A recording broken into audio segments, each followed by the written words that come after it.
अस्सलाम वालेकुम। आफाक फारूकी नए प्रोग्राम के साथ आपके सामने हूँ। खबर तो सुननी होगी कि वो बुंदियाल जाते जाते एक नई गंदगी फैलाकर चला गया और ये एक्सपेक्टेड था। क्या होगा अब कि जी एहतसाब तरामीम खत्म हो गई, क्योंकि मुस्लिम लीग ये तो बहुत पहले से कह रहे हैं, अता तारड़ जैसे लोग, कि अल्लाह करे कि वो नैब तरामीम अमेंडमेंट सुप्रीम कोर्ट उठाकर फेंक दे तो खासा फट जाएंगे। हमारे तो 99% केसेस वैसे ही साफ हो चुके हैं। एक केस कोई है, मैं नाम भूल रहा हूं उसका, कि उसमें देख लेंगे, उसमें भी इनके पास कुछ नहीं है, कोई विटनेस नहीं है, कोई सॉलिड मटेरियल नहीं है और कोई रेफरेंस भी अब तक फाइल नहीं हुआ। मगर तजियाकार कहते हैं कि 6 साबिक वजीर आजम और 7 साबिक सदर आसिफ जरदारी जाली अकाउंट केस में दोबारा अदालतों में होंगे, जिसमें नवाज शरीफ भी हैं, यूसुफ गिलानी भी है, राजा अशरफ परवेज भी हैं, खाकान अब्बासी भी हैं, सारे लोग जितने प्राइम मिनिस्टर लास्ट 2008 से अब तक मौजूद है, और शौकत अजीज बल्कि उससे भी पहले, वो सब जो है ना दोबारा अदालतों में होंगे। तो इस सिचुएशन में इंतखाबात, नई कहानियां, नवाज शरीफ की आमद 21 अक्टूबर को, क्या ये बुंदियाल खुली अपनी फसाइयत दिखाकर गए हैं कि मैंने इस पार्लियामेंट को टकाटुकली कर देना है जब तक रहूंगा, और वो करके उन्होंने दिखाया हर केस में। ये तो कानूनदान बताएंगे। अब तो ये समझना भी मुश्किल होता है कि सही कौन बोल रहा है। यहां तो सब धड़ेबाज हैं, जैसे बंदियाल धड़ेबाज था, मगर इसके कॉन्सिक्वेंसेस बहरहाल मुल्क को नुकसान पहुंचाएंगे, जिसकी इकॉनमी पहले से खराब है, और जहां इंतशार अफरा तफरी का एक समा है, लोग वहशत का शिकार हैं, आम आदमी आसमान को तक रहा है, महंगाई, बेरोजगारी, बीमारी, भूख, गुर्बत, एक अजीब मंजर है। ये बुंदियाल उसी खानदानों से, नून, टवाने, दौलताने, जिन्होंने अंग्रेजों की मदद की, दौलतें इकट्ठी की, जागीरें ली, पाकिस्तान बना तो असेंबलियों में, अदालतों में, सब जगह कब्जे कर दिए। अब ऐसे में इस मुल्क का क्या होगा, ये एक तवील बहस है। ये तो कानूनदान बताएंगे कि इंतखाबात पर कितना इम्पैक्ट होगा और नवाज शरीफ के केस पर कितना इम्पैक्ट होगा, कि क्या वो इलेक्शन लड़ सकेंगे या आ भी सकेंगे। मैं तो इस बारे में बहुत नहीं जानता, मगर ये कि एक नई बहस, एक नई तकरार, कि वो जाते जाते, और मराद भी पूरी होंगी, और तज़ीनो और आइश अभी 1.5 साल पहले अपने घरों की करवाई है, अरबों खरबों लुटे, और हमारा निगरान वज़ीर आज़म कहता है मैं सब्सिडी खत्म नहीं कर सकता, जबकि IMF कहती है कि टैक्स बेस बड़ा करें, आप उन्हीं लोगों से टैक्स लेते रहते हैं, और सब्सिडी खत्म करें। कहाँ? एनर्जी पावर सेक्शन में, प्लांट में जो लोगों को दी हुई है, और जो सरकारी वापडा से लेकर हर जगह गाड़ियां, मुफ्त बिजली, पेट्रोल और जाने क्या क्या, $17 बिलियन साल के, उसे कम करने को कहा था।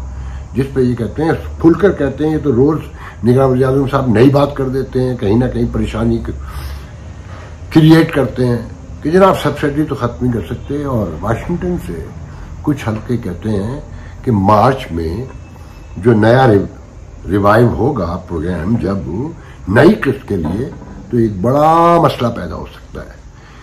मगर मैं इसको किसी एक और मामले से जोड़ता हूं कि खित्ते में बहुत कुछ होने जा रहा है, बड़ी तब्दीलियां आ रही हैं। ये सब कुछ उसका रिपरकशन है, उसका पैराफिनेलिया है। आई हैव नो आइडिया, मैं इतना नहीं समझता, मगर जो मुझे पता है वो मैं आपको बता देता हूं। आपको याद होगा, मैंने पिछले दिनों 5 रोज पहले कहा था कि ये जो economic corridor between India, middle east और यूरोप और अमेरिका है, और जो 3 समंदर खोदकर और जमीनें खोदकर सुरंगें बनाकर डाला जाएगा, ये वर्थ नहीं करता। और हुसैन हक्कानी ने कमाल कहा कि ये तसव्वुराती इकनॉमिक कॉरिडोर, गौर करें कि इसमें पाकिस्तान क्यों नहीं है। तो मैंने कहा था कि नहीं, पाकिस्तान होगा। ये समंदर खोद के नहीं बन सकता, ये नामुमकिनात में से है तकरीबन, और नहीं तो 1 सदी लग जाएगी, 50 साल, मैं यही समझता हूँ। तो अचानक फिर आप देखें कि इन ऐलानात के बाद डोनाल्ड ट्रंप मोहतरम वियतनाम पहुंचे, और जो मोदी ने ज्वाइंट कम्युनिकेशन इनकार किया, मुश्तरका प्रेस कॉन्फ्रेंस से इनकार किया कि वो सहाफ़ी, गैर मुल्की सहाफ़ी तो डरते हैं ना, वो जो सिद्दीकी ने किया, Pakistani American journalist wall street, उसके बाद एक व्हाइट हाउस में जो सवाल किया था मुसलमानों पर मजालिम के हवाले से, एक तमाशा लगा। अब मोदी प्रेस का सामना नहीं करते हैं, उनका प्रेस में बहुत पहले से कहता हूं कि देखें, अब फिर इंडियन नाराज होंगे कि हम और आप कितने मिलते जुलते हैं। कि आपने वो बहुत सुन वो मंजर देखे होंगे कि मोदी आ रहे हैं, बस हाथ ही हिलाते हैं वो, और दरबारी सरकारी प्रेस जय माता की, भारत माता की जय के नारे लगा रहे हैं, ये प्रेस लगा रहा है। और फिर एक आवाज, एक बहुत बड़े टेलीविजन एंकर की आवाज आती है, कंग्रेचुलेशन। तो मुझे उस पर एक वाकया याद आया कि ये हम कितने मिलते जुलते हैं कि जब यूनाइटेड नेशन में इमरान खान खिताब फरमा रहे थे, तो हमारे एक बहुत बड़े चैनल के मालिक जो आजकल गवर्नमेंट हुकूमतों से, एस्टेब्लिशमेंट से नाराज की वजह से मुल्क से बाहर ही हैं, और उन पर अरशद शरीफ के कत्ल के हवाले से भी बहुत से इल्जामात हैं। सलमान इकबाल के एक तरफ उन पर पाकिस्तान में उस वक्त स्कैम था, एक स्कैंडल था कि 12 अरब रुपए के टैक्सेस जो हैं उन्होंने देने और गड़बड़ की है। वो इमरान खान के साथ आए, IMF के जो सीनियर ऑफिशियल थे उस मुलाकात में भी थे, और फिर जब खान साहब वो यूनाइटेड नेशन में खिताब फरमा रहे थे, तो वो अपने डिप्लोमेट्स के साथ बैठे हुए खान साहब के जोशे खिताबत को दाद देते हुए तालियां बजा रहे थे। तो ये कांग्रेचुलेशन और जय भारत की और माता की और ये जो सारे किस्से हैं, ये सब एक जैसे हैं ना। तो फिर बताया जाता है कि मोदी ने सहाफियों को दूर रखने के लिए कि कहीं अचानक ना आ जाए, उन्हें एक वैन में डलवा कर भिजवा दिया। अच्छा, उन्होंने तो बहुत कुछ किया कि बालादस्त इकॉनमी बड़ी और मुस्तकबिल की सुपर पावर। तो उन्होंने दिल्ली में जो गुर्बत थी उस पर कपड़े डाले, पूरी जो स्लम पूरा एक एरिया है पूरा, और वहां बड़े आर्ट कल्चर की पेंटिंग्स वगैरह लगा दी, और वहां कह दिया गया था कि देखो बाहर ना निकलना, इस तरफ को मत आना मोटरसाइकिल लेके, साइकिल लेके, अपने काले काले चेहरे लेके, मतकूब बीमार, कि हमारी तरक्की खुशहाली में तुम एक अड़चन हो। फिर उन्होंने इसी पे बस नहीं की, रेड़ी वाले, गधा गाड़ी वाले, और जो यहां है सब कुछ वहां है, यहां तक के गली के कुत्तों तक के बंद कर दिया। मोदी साहब निकलिए डिल्यूजन से, सच्चाई को फेस कीजिए। आधे से ज्यादा हिंदुस्तान ऐसा ही है। 20 मिलियन से ज्यादा, 20 करोड़ से ज्यादा लोगों को तो अभी बाथरूम चाहिए। आपके क्या कहते हैं, चौसाला, समथिंग लाइक दैट। बहरहाल बाइडन ने वहां जाकर वियतनाम में फिर इनकी क्लास ली कि मैं मोदी से को कहकर आया हूं, मैंने सवालात उठाए हैं कि कोई तरक्की करता हुआ मुल्क या तरक्की याफ्ता मुल्क ह्यूमन राइट्स की वायलेशन नहीं कर सकता, वो फ्रीडम ऑफ स्पीच को नहीं रख सकता, फ्रीडम ऑफ प्रेस को नहीं बंद कर सकता, वो सिविल सोसाइटी जो एक बहुत बड़ा सिविलाइजेशन का हिस्सा है उस पर पाबंदियां नहीं लगा सकता। और जो ऐसा करते हैं वो अपनी तरक्की, खुशहाली, सलामती पर सवालिया निशाना लगा लेते हैं। क्या बची, सब तो कह दिया ना। फिर ऐसे में ये सोचें कि इनके यहां इतने मसाइल के बावजूद वेस्टर्न वर्ल्ड, अमेरिका और मिडिल ईस्ट इतनी बड़ी ट्रिलियंस ऑफ डॉलर की सरमायाकारी करेगा जहां कल कुछ भी हो सकता है, और कहा जा रहा है कि ये जीत जाएंगे। मैं तो ये समझता हूं कि मोदी अगर जीत गए, जो कि बड़े चांसेस हैं फिलहाल, तो ये सरमायाकारी नहीं होती। अमेरिका को, यूरोप को बहुत कुछ सोचना पड़ेगा, और उसी सोच के लिए मैं आपको एक वीडियो दिखाता हूं जिनमें जो अक्सर आप में से देखी हुई है, मगर उसका देखना बहुत जरूरी है इस वक्त। I'm delighted to be back here in Balochistan and in particular here in Gwadar to talk with our Pakistani partners about how we can broaden and deepen our engagement on development and economy. We want to explore what we can do to build for the future in areas like trade and investment, in energy and water and agriculture. We think there's a bright future for engagement between the United States and Pakistan here in Balochistan.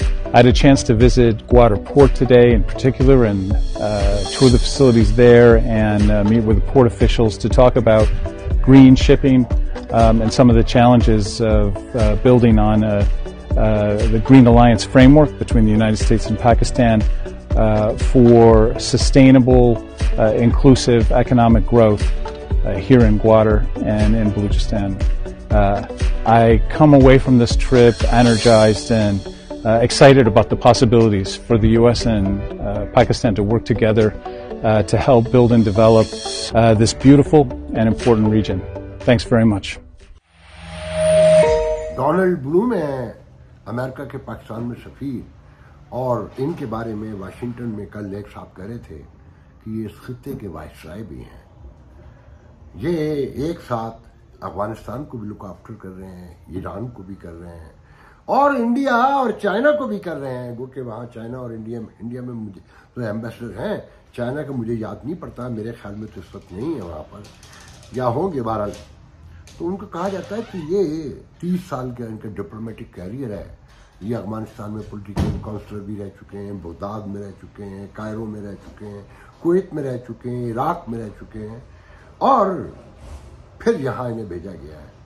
फिर जहन में रखें कि ये उस गवादर पे खड़े हैं और इन्वेस्टमेंट की बातें कर रहे हैं जहाँ के बारे में वाशिंगटन में साफ कहा जाता था कि जब हमने कोशिश की कि हम इसका हिस्सा बने, जैसा कि पाकिस्तान ने ऐलान किया था कि जो भी आएगा हम उसे वेलकम करेंगे, तो चाइनीज ने डायरेक्ट कहा कि don't even think about it, we don't want to see you here. और ये मैसेज शाह महमूद कुरैशी ने भी दिया पोम्पियो को, और मगर इससे पहले दिया जा चुका था। बताने वाले तो ये भी बताते हैं कि बाराक ओबामा के दौर में सुजन राइस सिक्योरिटी एडवाइजर थी, व्हाट आई रिमेंबर, उनके असिस्टेंट थे, assistant security advisor, deputy advisor, whatever, मुझे उनका नाम याद नहीं आ रहा, कि व्हाइट हाउस में एक मीटिंग में जब ये सीपैक सामने आया तो मशवरा दिया गया बाराक ओबामा को कि हमें अलोन नहीं छोड़ना चाहिए, हमें चिप इन करना चाहिए, अपना हिस्सा डालना चाहिए और मामलात के करीब रहना चाहिए, चाइना पे नजर रखनी होगी। ये मामला बहुत सीरियस है। तो चाइना और बाराक ओबामा ने कहा देन गो हैड। उस वक्त कहा गया कि don't even look at there, ये चाइनीज ने कहा, और पाकिस्तान ने भी कह दिया था कि सॉरी। और ये तो मैं कहा जाने लगा था ना कि गवादर तो चाइना के हवाले कर दिया है और कर रहे हैं और वो ऑपरेशन होने जा रहा है, वहां खड़े होकर ये सब कहा जा रहा है। और ये अमेरिका के एजेंडा लेकर आए थे। मैं आपको 14 दिसंबर 2021 को जब इनकी नॉमिनेशन के लिए सेनेट की कमेटी में हेयरिंग हो रही थी, उस वक्त इन्होंने क्या कहा था, मुझे वो वीडियो तो नहीं मिला, वो कि वीडियो मौजूद है कहीं, मैं नहीं ढूंढ सका, मगर मेरे पास स्क्रिप्ट है जिसे मैं ट्रांसलेट किया है, वो आप सुन लें कि इनका एग्जैक्टली एजेंडा क्या है और ये यहां किस मकसद के लिए आए हैं। एम्बेसडर डोनाल्ड ब्लूम कहते हैं पाकिस्तान के साथ अमेरिका के ताल्लुकात बुनियादी मफादात के लिए गैर मामूली तौर पर नतीजा खेज हैं। पाकिस्तान जियो इकनॉमिक्स कहलाने वाले हिस्से के तौर पर अमेरिका के साथ वसी इक्तिसादी रवाबित कायम रखे हुए है। पाकिस्तान की मईशत में अमरीकी कारोबारी और तिजारती मफादात के किरदार को फरोग देने में हमारा दोनों का मुश्तरका मफाद है। अगर पाकिस्तान में बतौर सफीर मेरी तैनाती हो जाती है तो मैं मार्केट तक रसाई जैसे मसाइल को हल करने के लिए पाकिस्तान के साथ मिलकर काम करूंगा, जिसमें पाकिस्तान के डिजिटल इकोनॉमी के जवाबित, इंटेलेक्चुअल प्रॉपर्टी का तहफ़्फ़ुज़ और मुआहदात का नफाज शामिल होगा। मैं पाकिस्तान में पायदार फाइनेंसिंग के जरिए मजीद शफाफ सरमायाकारी को फरोग देने के साथ सरमायाकारी के मंसूबे के मंसूबों के माहौलियाती और समाजी असरात पर तवज्जो देने के लिए काम करूंगा। अफगानिस्तान में होने वाले वाक़यात का मुझ पर बड़ा गहरा असर पड़ा है। मैं इससे पहले 2012 और 2013 में काबुल सिफारतखाने में आला सियासी अफसर के तौर पर पॉलिटिकल काउंसलर के तौर पर खिदमत सरअंजाम दे चुका हूँ। मैंने वहाँ यूनिफॉर्म के साथ और यूनिफॉर्म के बगैर काम करने वाले अपने साथियों के साथ काम किया। उनमें से कुछ ने हमारे मुल्क के लिए अपनी जानें कुर्बान की, कुछ बुरी तरह जख्मी हुए और कई अभी तक ऐसे भी हैं जो इस जंग के पोशीदा जख्मों को बर्दाश्त करते आ रहे हैं, मतलब इंजर्ड है, सीरियस और अभी ठीक नहीं हुए। मैंने इन बहादुर अफगानों के साथ भी काम किया जिन्होंने अफगान रियासत के अदारों के इस्तेहकाम, सलामती और तामीर के लिए खुद को खतरे में डाला। अगर मेरी तैनाती हो जाती है, मिशन पाकिस्तान ने भी एक जामा अफगान हुकूमत की हौसला अफजाई के लिए अहम किरदार अदा किया और मैं उसे अप्रिशिएट करूंगा, जिसने खवातीन, लड़कियों और अक़लियती ग्रुपों को मेंबर समेत तमाम अफराद के इंसानी हुकूक का एहतराम फ़रोग़ के लिए काम किया और इस बात को यकीनी बनाया कि अफगानिस्तान दोबारा कभी बैनुल अक़वामी दहशतगर्दी की पनाहगाह नहीं बन सकेगा। इंसदाद दहशतगर्दी जैसे अहम मामले पर मैं पाकिस्तान पर दबाव डालूंगा कि वो बिला तफरीक तमाम दहशतगर्द गिरोहों को निशाना बनाए। अमेरिका और पाकिस्तान अल-कायदा, दाइश खुरासान और तहरीक तालिबान पाकिस्तान का मुकाबला करने के लिए पुरअज़्म है। अगर मेरी तकर्री की तौसीक कर दी गई तो मैं पाकिस्तान को लश्कर तैयबा और जैश-ए मोहम्मद समेत दीगर तमाम गिरोहों से लड़ने के लिए बातचीत करूंगा और उसे आमादा भी करूंगा।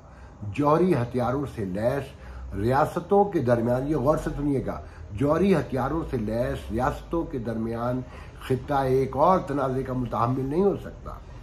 अगर मेरी तौसीक हो जाती है तो मैं अपने साथियों के साथ मिलकर भारत और पाकिस्तान के दरमियान कशीदगी को कम करने के लिए काम करूंगा। लाइन ऑफ कंट्रोल पर मुसलसल जंगबंदी से मुझे हौसला मिला है। इंडिया और पाकिस्तान के साथ मजबूत अमरीकी दो तरफा शराकतदारियां बाहमी तौर पर ख़ास नहीं है। हमें दोनों रियासतों के साथ नतीजा खेज ताल्लुकात की ज़रूरत है। पाकिस्तान और इंडिया को अपने बाहमी दायरेकार और किरदार का फैसला भी करना होगा और करना चाहिए। अगर सफ़ीर की हैसियत से मुझे पाकिस्तान में तकर्रुर किया जाता है तो मैं पाकिस्तान में इंसानी हुकूक, बिलखुसूस मजहब और इजहार राय की आज़ादी के दिफा से कभी पीछे नहीं हटूंगा। पाकिस्तान में मजहबी अक़लियतों को तवील अरसे से समाजी और कानूनी इम्तियाज के साथ साथ तौहीन मजहब के इल्ज़ामात का भी सामना है। इन इल्ज़ामात ने कानून की हुक्मरानी को नुकसान पहुंचाया है और कातिलाना तशद्दुद और बहुत सी अमवात का बाइस बने हैं। मैं इन ज़्यादतियों और इंसानी हुकूक और मजहबी आज़ादी के खिलाफ वर्जियों के खिलाफ आवाज़ उठाऊंगा। मैं पाकिस्तानी हुकूमत पर जोर देता रहूंगा और दूंगा वो सहाफ़ियों और सिविल सोसाइटी के अरकान को हिरासा करना बंद करें जिन्होंने अगवाई हमलों, धमकियों और गुमशुदगियों का सामना किया। अगवा हमलों, धमकियों और गुमशुदगियों का सामना किया है और इन कार्रवाइयों के मुर्तकिब अफराद को जवाबदेह ठहराया जाए। मैं एसोसिएशन और असम्बली की आज़ादी के लिए वसी तहफ़्फ़ुज़ात की वकालत करूंगा और सिविल सोसाइटी की शिराकतदारों से बाकायदगी से मुलाकातें किया करूंगा। आपने सुना कि पाक भारत ताल्लुकात और दहशतगर्दी के खिलाफ मिलके कार्रवाइयां, अफगानिस्तान, सब इसमें शामिल है। तो ये इकोनॉमिक कॉरिडोर में पाकिस्तान की एंट्री के लिए पाकिस्तान को कोई खुसूसी कोई वो नहीं दिया जा रहा राइट, या कोई लिवरेज दिया जा रहा है, या प्रेरोगेटिव है उनका, या कोई खास खिताब के तौर पे, या क्या कहना चाहिए, नहीं। सबकी एक दूसरे की मुश्तरका ज़रूरतें होती हैं कि आज की कारोबारी दुनिया में, फ्री इकॉनमी में, फ्री जो कैपिटलिस्ट सोसाइटी है उसमें सब बराबर के भागीदार होते हैं। सब अपना अपना हिस्सा अपने अपने जुस्से के मुताबिक ले जाते हैं, अपनी अपनी मेहनत के साथ। जनाब, फिर इसके साथ ही अब जहन में लाइए कि IMF ने तो इनकार कर दिया था, आपको कर दिया था ना, मगर आखिरी दिन तक एजेंडे पे नहीं था कि सुबह मीटिंग है IMF की, जिसमें अगर नहीं आता तो फारिग हो गए थे हम। उस शाम तक IMF की वेबसाइट पर एजेंडे में पाकिस्तान का नाम नहीं था। सुबह 8:30 बजे IMF की मैनेजिंग डायरेक्टर उठती हैं और कहती हैं कि पाकिस्तान इस देयर। मैं उसकी वजह बताता हूं कि वो कैसे हुआ था। ये तो सबका कंफर्म हो चुका है कि जी इंटरप्शन हुई थी, किसने की थी सबको पता है, क्यों हुई थी। ये फाइनेंशियल टाइम में सितंबर अक्टूबर के आने वाले इशू में एक तवील आर्टिकल, जिसे बहुत मुख्तसर मैं यहाँ ट्रांसलेशन आपके सामने पेश करूंगा, उससे सुनिए और अंदाजा लगाइए कि क्या हालात हैं, किन शराइत पर हमें कर्ज मिला है और हम अब कहाँ खड़े हैं। और जो कहने वाले कहते हैं ना कि बाय बाय चाइना और माई बाप अमेरिका वेलकम, और सॉरी सॉरी सॉरी, कि जब फॉल, जिसे पाकिस्तान में फॉल कहा गया, मैं पहला आदमी था, बहुत प्राउडली कहता हूँ, मैंने कहा था ये स्ट्रेटेजिकल रिट्रीवमेंट है। जब हमारे यहाँ फतेह मुबीन के नारे लग रहे थे, जाकर काबुल के होटल में आयशाइशी चाय पी रहे थे और सब मंगल कुशल दिखाया जा रहा था, तो मैंने कहा था नहीं, इसका सारा मलबा आप पर गिरेगा, इसकी हर कीमत आप देंगे। जो अधूरा एजेंडा अमेरिका छोड़कर जा रहा है उसे आप पूरा करेंगे, क्योंकि चाइना को अमेरिका छोड़ेगा नहीं। वो जो कॉरिडोर था उनका, बेल्ट एंड रोड, जो अभी मैं सुनाने जा रहा हूं उसकी तफसील, उसमें तो अमेरिका यूरोप नहीं थे ना, गरीब छोटे छोटे मुल्कों को फांस रहा था चाइना और बर्बाद कर रहा था। और अमेरिका ने बहुत पहले इंडिकेट कर दिया था कि तुम्हें चाइना बर्बाद कर देगा उधार दे दे के, और तुम उसके कर्जे वापस नहीं कर सकोगे, और वो कर्जे वापस लेने के लिए अपनी आंखें यहाँ रख लेता है। हमारा दोस्त है, हमारे पड़ोस में है, हम किसी के लिए उससे बिगाड़ नहीं सकते हो, ना बिगाड़ना चाहिए, ना अमेरिका ने कभी कहा कि आप बिगाड़ें। मगर 50 साल के ताल्लुकात छोड़कर 70 साल के आप अचानक नई पींगे बढ़ा लें और जज्बाती फैसले करें।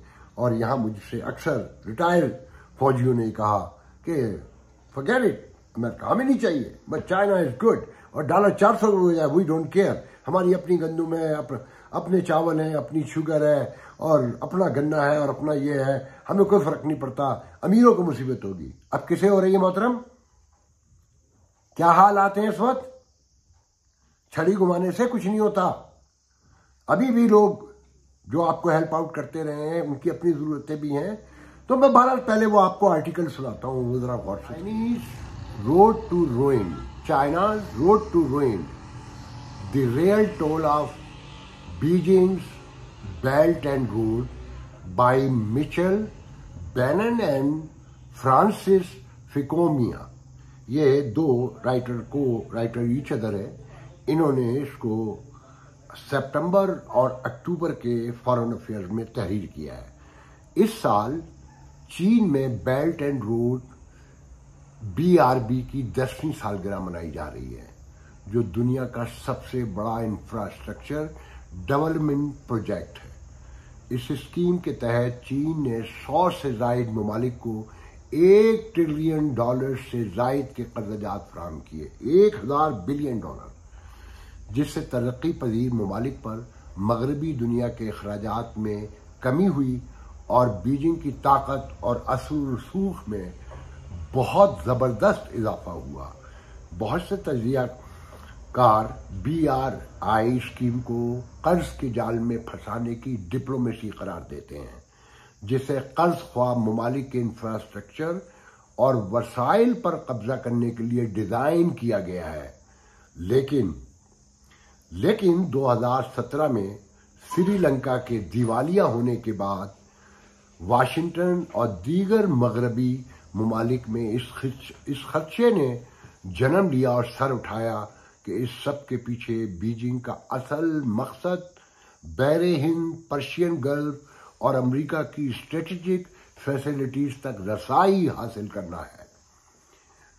गुज़िश्ता चंद सालों से चीन का ये मंसूबा नाकाम होता नजर आ रहा है, क्योंकि चीन अपने इस प्रोजेक्ट से इतना मुनाफा हासिल नहीं कर पाया जिसकी तवक्को जाहिर की जा रही थी या वो समझता था।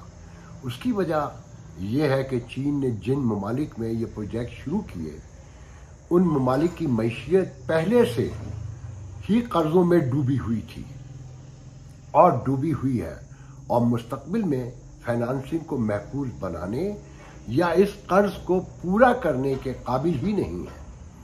यानी कि जिन ममालिक ने ये नए कर्जे लिए हैं चाइना से, इन ममालिक में श्रीलंका के साथ साथ Argentina, Kenya, Malaysia, Montenegro, Pakistan, Tanzania और बहुत से दूसरे ममालिक शामिल हैं। मगरिब का ख्याल था कि कम से कम चीन तरक्की पजीर ममालिक की बंदरगाहें और दीगर स्ट्रेटेजिक इमलाक पर कब्जा कर लेगा और ज्यादा से ज्यादा ये ममालिक खतरनाक हद तक मकरूज हो जाएंगे और फिर मदद के लिए बैनुल अक़वामी मालियाती फंड IMF और दीगर मगरबी ममालिक से रुजू करना शुरू करने पर मजबूर हो जाएंगे, जिससे वो अपनी चीनी कर्जे की अदायगियां किया करेंगे। बाज़ माहिरीन का कहना है कि BRI अगरचे मगरबी दुनिया के लिए मसाइल पैदा करता है, लेकिन बुनियादी खतरा स्ट्रेटेजिक नहीं है, बल्कि इससे चीन तरक्की पजीर ममालिक को गैर मुस्तहकम कर सकता है, जिसके नतीजे में बैनुल अक़वामी इदारों जैसे कि IMF और यूरोपीय union bank for reconstruction and development, मुझे इसका नाम सही नहीं आ रहा, के लिए मसाइल पैदा हो सकते हैं, क्योंकि मुश्किल हालात में तरक्की पजीर ममालिक मदद के लिए इन्हीं इदारों से रुजू करते रहे हैं। माजी में इन्हीं इदारों से एक नॉर्म्स है। बाज़ तजियाकारों का कहना है कि उभरती हुई मंडियों में कर्जों की बहरान की वजह BRI नहीं है, क्योंकि ऐसे ममालिक जो कर्जों में डूबे हुए हैं और सिर्फ BRI के मकरूज ही नहीं है, बल्कि इसके साथ साथ वो IMF और वर्ल्ड बैंक और दीगर मालियाती इदारों के भी मकरूज हैं। इस पर बाज़ तजिया निगारों की तरफ से दलील दी जाती रही है कि मजमूई तौर पर BRI सिर्फ सामने नजर आने वाले कर्ज नहीं देता, बल्कि इसके कर्ज का कुछ हिस्सा छुपा हुआ कर्ज भी होता है। जर्नल ऑफ इंटरनेशनल कुछ कर्ज छुपा हुआ भी होता है। जर्नल ऑफ इंटरनेशनल इकोनॉमिक्स में 2021 में शाये होने वाली तहकीक के मुताबिक तरक्की पजीर दुनिया के लिए चीन के तकरीबन आधे कर्जे छुपे हुए हैं। माय गॉड, आधे से ज्यादा कर्जे छुपे हुए हैं, यानी वो सरकारी कर्जों के आदाद शुमार में शामिल ही नहीं किए जाते, और इन्हीं छुपे हुए कर्जों के नतीजे में हिडन डिफॉल्ट्स का सिलसिला शुरू हुआ, और चीन इसी रवैये को रोकने का मौसर तरीका यह है कि IMF चीन के कर्ज ख्वाहों को कर्ज देने से पहले उनसे मुतालबा करे कि पहले अपने मौजूदा कर्जों को मुकम्मल तौर पर सामने लाएं। जो हिडन है वो सब सामने लाएं। समझ रहे हैं आप? यह IMF का मुआहिदा आखिरी कैसे हुआ?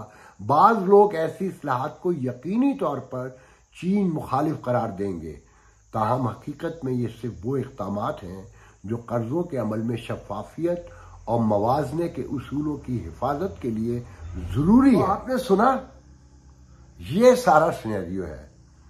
तो मैं अपने इंडियन दोस्तों से भी कहूँगा कि ध्यान में रखें कि अगर पीछे तय हो गया, जो मोदी साहब को मैंने पिछले दिनों भी कहा था, याद होगा आपको, कि भारत के प्राइम मिनिस्टर को जो ह्यूमन राइट्स की वायलेशन की इंतहा कर चुके हैं, उनका डेमोक्रेट की हुकूमत में, वो भी खासकर अमेरिका में पुरजोश इस्तकबाल, खौफनाक मीडिया उनके खिलाफ campaign, human rights, civil rights की एसोसिएशन और केटेक और बारिक ओबामा जैसे इस्टेब्लिशमेंट का हिस्सा डेमोक्रेट की, वो क्रिटिसाइज करें कि आप अपने मुल्क को नुकसान पहुंचा रहे हैं, ये मुल्क टूट जाएगा अगर आपने मुसलमानों पे, क्रिश्चियंस पे या किसी भी अक़लियत पर ये मजालिम बंद नहीं किए, ह्यूमन राइट्स का एहतराम नहीं किया, तो आप लोगों को बहुत बुरा लगा था।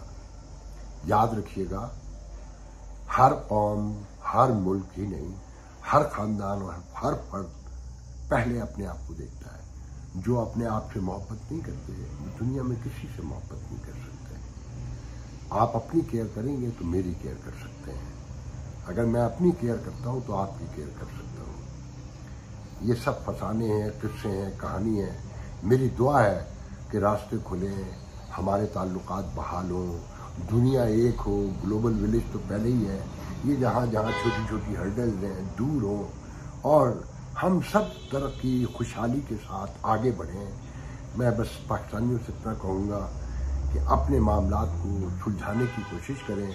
अगर कल हिंदुस्तान से ताल्लुकात हो भी जाते हैं, मगर आपके इदारे टूटे हुए हों, तो आपकी एक मखसूस अशराफिया को तो फायदा होगा, या हिंदुस्तान को होगा, या हिंदुस्तान भाग जाएगा, या दुनिया भी भाग जाएगी। तो ये अदालतें आपकी, असम्बलियाँ, सियासतदान, ब्यूरोक्रेसी, फौज सब रियलाइज करें कि गलती असल में कहाँ से हुई है, और सबको पता है। सारा इल्ज़ाम सियासतदानों पर लगाना, और जिस तरह आज कहा जा रहा है कि जी फलाने के घर से इतने निकल रहे हैं, फलाने ने इतनी चोरी की है, और स्मगलिंग में 27 सियासतदान इन्वॉल्व हैं, 60। प्लीज, किसे बेवकूफ़ बनाते हैं? स्मगलिंग आपकी मर्जी के बगैर हो सकती है या आपकी शमूलियत के बगैर हो सकती है। तो फिर यह मान लें कि आप कितने नाअहल हैं कि ना इस काम को सही कर सकते हैं, ना उस काम को सही कर सकते हैं। आज के लिए इजाज़त दीजिए, इंशाल्लाह कल गुफ्तगू होगी। अल्लाह हाफ़िज़।